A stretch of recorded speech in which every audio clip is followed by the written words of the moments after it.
చాలామంది మళ్ళీ అడిగిన కామన్ క్వశ్చన్ ఏంటంటే పిల్లకాయలకు ఒక డౌట్ అనమాట. హెయిర్ ట్రాన్స్ప్లాంటేషన్ చేసుకుంటే రిజల్ట్స్ ఎన్ని రోజులకు వస్తాయి, ఎన్ని నెలలకు వస్తాయి? సో కొంతమంది ఏంటంటే చాలా ఎర్లీగా వచ్చినాయని చెప్పి చెప్తారు. కానీ మెజారిటీ ఆఫ్ ద పీపుల్కి ఏ విధంగా ఉంటుందంటే 2వ వారం నుంచి 2 నెలల వరకు లేదా 3 నెలల వరకు మనకి షెడ్డింగ్ ఫేజ్ అనేది నడుస్తూ ఉంటుంది. కాబట్టి మనకి షెడ్డింగ్ ఫేజ్లో నీకు ఎటువంటి రిజల్ట్స్ అనేవి కనిపించవు. అసలు షెడ్డింగ్ ఫేజ్ అంటేనే పెట్టిన హెయిర్ ఫాలో అయిపోతూ ఉంటుంది. ఎందుకంటే పెట్టిన హెయిర్ ఫాలో అయిపోయి కింద రూట్ అనేది బాగా ప్రాపర్గా ఫిక్స్ అయిపోయిన తర్వాత నీకు కంప్లీట్గా పైకి చూసేదానికి ఏమీ కనిపించదు. ఆ తర్వాత లోపల నుంచి మెల్లిమెల్లిగా కొంచెం చిన్న చిన్న హెయిర్ అనేది బేబీ హెయిర్ అనేది వస్తుంది. అది స్ట్రెంథన్ అవడం కోసం 3 to 5 months టైం పట్టొచ్చు. 3 నెలల తర్వాత నుంచి అది కొంచెం మనకి గ్రోత్ అనేది బయటకు వచ్చి ఆ హెయిర్ అనేది కనిపించడం స్టార్ట్ అవుద్ది.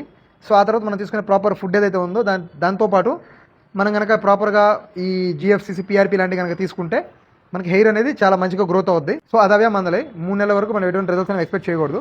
దాని తర్వాత మనం ఏంటంటే ఒక మంచి రిజల్ట్స్ అనేవి ఎక్స్పెక్ట్ చేయొచ్చు.